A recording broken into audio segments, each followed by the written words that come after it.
In the 17th century, the Spanish author Cervantes wrote a novel entitled The Delightful History of the Most Ingenious Knight, Don Quixote of La Mancha. And now, as another author tells it, it is the story of Don Quixote de la Mancha, who is alleged to have become deluded by the brain-addling effects of his continual immersion in tales of knights in shining armor, chivalrous deeds, battles and challenges, love and enchantments, and all sorts of preposterous things. Ignoring the protestations and dissuasions of family and friends, this quiet, middle-aged country gentleman gave way to his delusions and madness and decided to sally forth and spend the remainder of his life roaming the world on an adventurous quest to set right whatever wrongs he encountered, just like the knights of old. Clad in a suit of ill-fitting armor, rusty second-hand makeshift armor, and astride a tired hack of a horse, Don Quixote set out in the name of justice.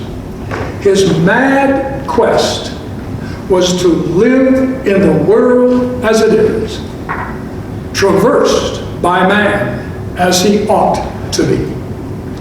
Now, his quest led him into a series of zany misadventures as he constantly mistook mule drivers and innkeepers to be the evil people, knights and lords of the manors. And his most famous misadventure was when he started to fight windmills. Arriving on a great plain, he saw 30 or 40 windmills, which he took to be lawless giants, and whose turning blades he saw as their mighty arms. Undaunted, he charged to do battle, but was unseated by one of the blades, and ended up sprawled on the ground, badly battered, and his lance broken. Now, Cervantes plays Don Quixote's madness off against the down-to-earth sanity of his companion, Sancho Panza, a peasant who Don Quixote convinced to accompany him on his journeys by promising him the governorship of an island. Sancho's committed to a very common-sense approach to life, in which only that which he can see with his own eyes is believable. But he goes along with Don Quixote because his greed and desire for power delude him into thinking that Don Quixote can actually give him an island. Now, when Sancho has seen the so-called sanity of the world, which promotes the illusion that wealth and power matter above all else, and easily rationalizes away suffering and injustice.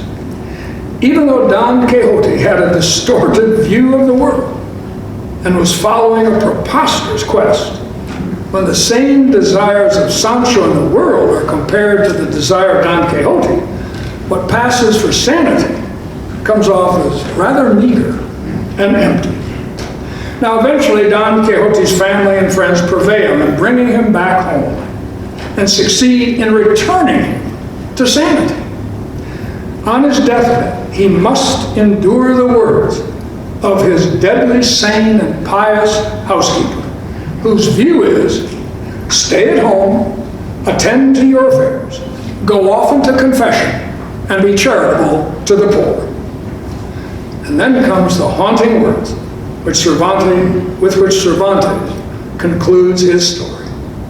Having achieved sanity and safe from any further threat of madness, Don Quixote died, having gained his reason and lost his reasons for living.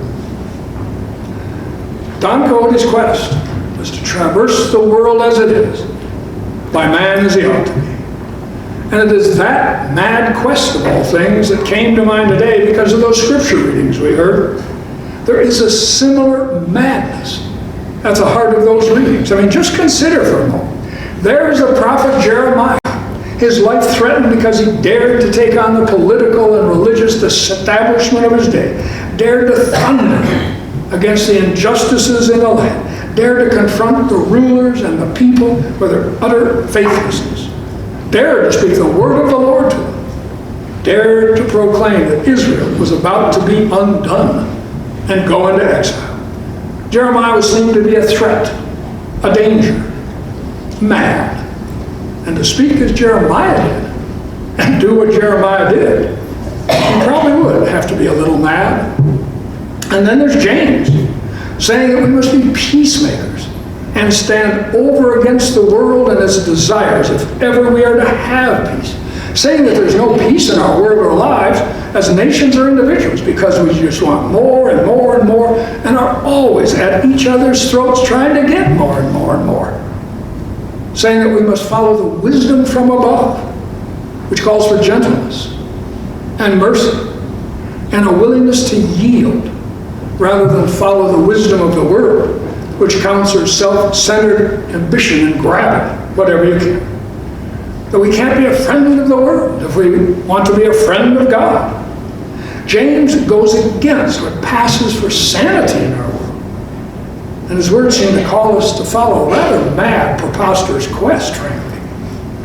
And then there's Jesus, declaring that to be first, you have to be last. You must be a servant. And that if we truly want to welcome and receive him into our lives, we must receive and welcome the vulnerable, the helpless, and the powerless, and the losers of this world. And that too is madness. Because the sanity of our world tells us that gaining and winning is everything. That looking out for ourselves is what matters most. There is a madness at the heart of those reading, because what each of those reading calls us to do is to traverse the world as it is, by living as we ought to live, to challenge the way the world is, try to help set it right. Actually, though, at the heart of the gospel, there is a preposterousness and madness. Let's face it, the gospel is just not very sane or reasonable. Turn the other cheek, love your enemies. If anyone asks you for your coat, give them your cloak as well. Do not worry about food or clothes. Forget yourself, and when losing your life, you will find your life. Oh, please. Please. That's just not very reasonable or good advice. And the hope we are to live with. The hope that beneath and beyond the reality we see, there is the reality of God at work, even in suffering and death. It is the mad hope of resurrection. And believing in prayer, believing that God hears and responds to us. Let me tell you, there's a lot of people in this world that sees things as just ridiculous, whistling in the dark. And Jesus himself, so human, powerless in the face of Rome, dying on a cross like a common criminal, to believe that this Jesus was the Christ of God strikes more than a few in our culture as absolute delusion. Frankly, to live the gospel strikes more than a few people as being absurd. I guess the Apostle Paul said it best: to believe in and to follow Christ is to be a fool for the sake of Christ. But then for Paul, there were really only two choices in life: to be just a plain fool, or to be a fool for Christ. To be a plain fool is to follow the world's wisdom and know only death. To be a fool for Christ is to follow the wisdom from above and know life. To be a plain fool is just accept the world as it is and live in whatever way it gets you by.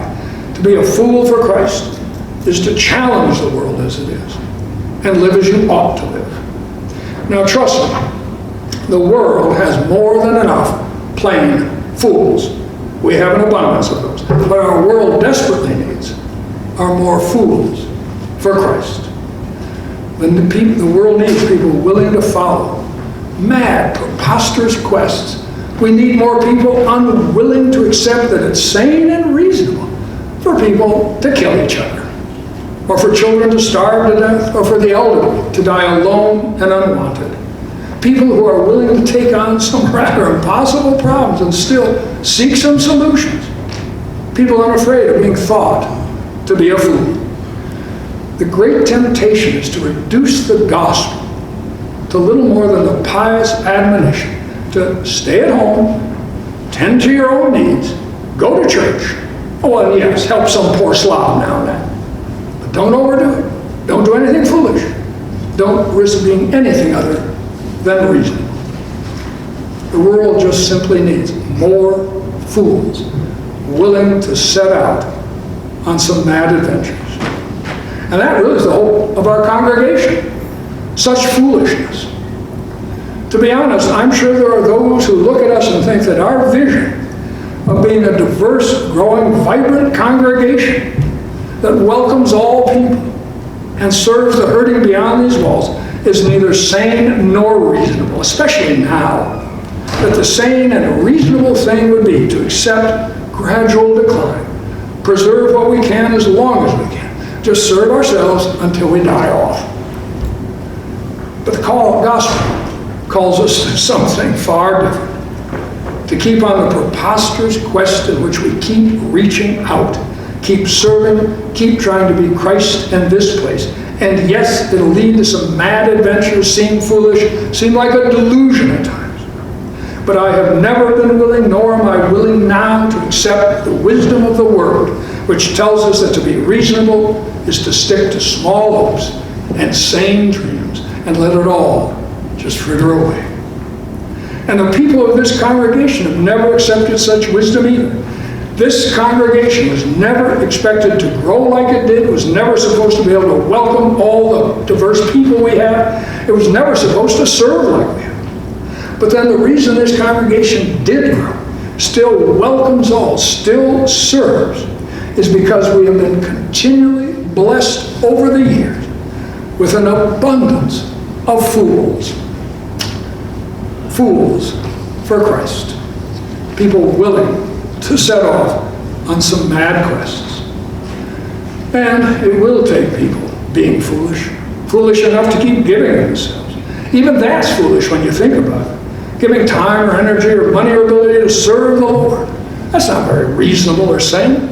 I mean, hey, you could be home right now, curled up and still in bed, or with a Sunday paper or your iPad, I guess.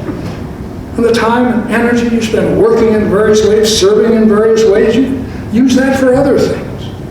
And the money you give, think what you could do with it. It's just ridiculous. It goes against everything the world teaches. There's no profit or gain in it as the world measures such things. But out of such foolishness comes life and joy, and comes hope for the children, for ourselves, this world. Having gained his reason, he lost his reasons for living. They're very sad and haunting words, I think. Because the truth is, without some of our mad quests, without the wild and impossible hope God gives, without our dreams born of the preposterous promises of the gospel, there is little reason for being. And that's why we often feel dead and empty inside, and why congregations become lifeless as well. Because to accept the world as it is, and live according to its sad wisdom, rather than to follow Christ and live as we ought to live, is to be dead. So let our prayer be that God would continue to lead us on some zany adventures for his sake and for the sake of this earth, and that we would continue to risk ourselves, give ourselves, offer ourselves to something beyond ourselves and our own purposes, to risk and give and offer ourselves to Christ and God's purpose in this place, and continue to be fools for Christ. Amen.